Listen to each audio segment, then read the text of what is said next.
Tayo ditong mga kinatawan ay ibinoto lamang ng ilang libong Pilipino.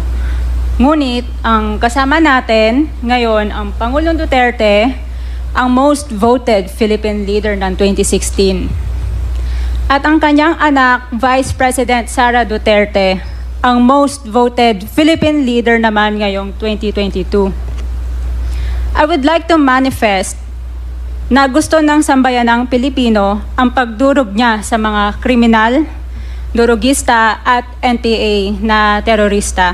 Kaya sila ibinoto at patuloy na mahal ng mga Pilipino.